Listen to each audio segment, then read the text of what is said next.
she is a very focused and disciplined leader. But it will take almost superhuman focus and discipline to deal with Donald Trump in a debate. It's no ordinary proposition. Not because Donald Trump is a master of explaining policy ideas and how they're going to make people better off. It's because he's a master of taking any form or format that is on television and turning it into a show that is all about him. But the less we're talking about him and the more we're talking about you, the better it's going to be for the vice president, because she has laid out an agenda.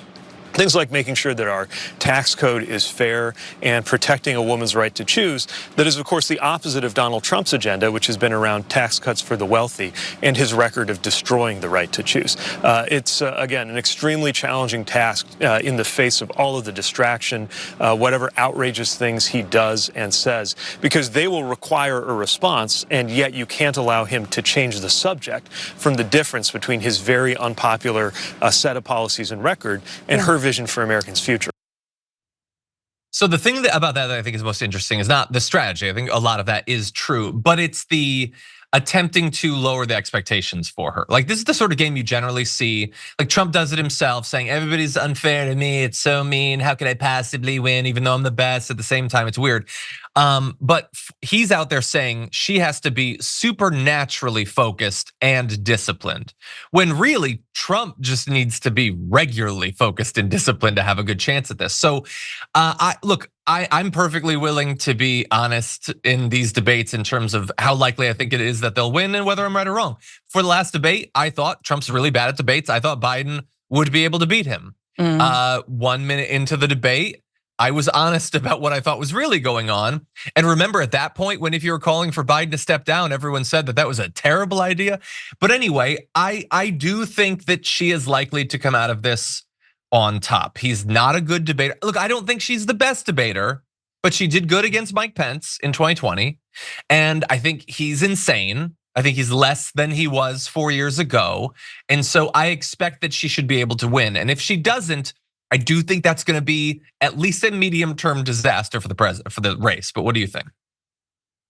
I think she's going to win this debate. I think that Joe Biden's brain, just like I think most people's brains, but him maybe a little more so, could not handle the amount of crap that was coming from Donald Trump, the way he would change subjects. And Joe Biden would chase every squirrel that Donald Trump would throw out there, getting involved into a golf discussion, right? Like, Biden was somehow let Donald Trump set the pace versus, I think, honestly, let's be real, a seasoned prosecutor, someone who is gonna come in with their facts, someone who's gonna be calm, someone who can refocus and reframe on the issue, someone who can point out the hypocrisy.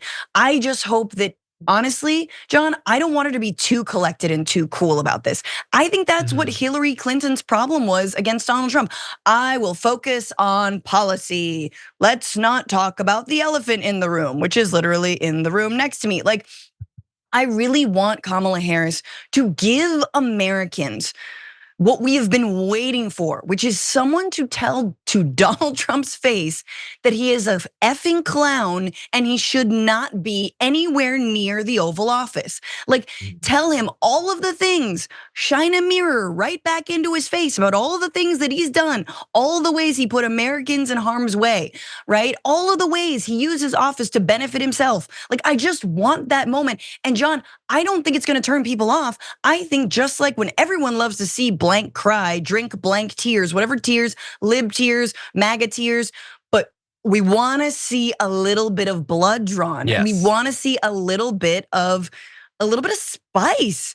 Come on, we're in a we're just viral girls living in a viral world, you know what I'm saying? And we need to see a little bit of zing. This needs to be hot viral girl summer. Yes. Damn it. I agree. And my final point, and this is mostly coming out of the Biden race. The thing about debating Donald Trump is you don't need to try to figure out what he's gonna say. You already know everything he's gonna say because he always says the same things. And when he told certain lies, like, and in some cases after the birth they kill the baby. Right. You better have have the best response ever because you know he's gonna say it, okay? And there's 10 to 15 of those different things that you better be ready for. And Biden missed every one of those opportunities. He came out of the question about the killing of Roe v. Wade looking bad on the topic. She better hit him so hard with that. Yes. And mention the individual tragedies, the people like the people who've been like grievously wounded as a result of not being able to access care. Talk about the 12-year-olds and do all of that stuff. You better be ready. So hit him like Francesca says, and prep for the lines and the lies that you know are coming. Of course. He's the most predictable person to debate against.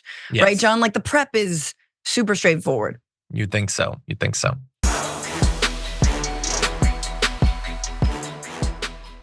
Thanks for watching our video. Did you know that you can support our show by becoming a subscriber? Just click the subscribe button and also ring the bell so that you get notifications when we're live or when we post new content.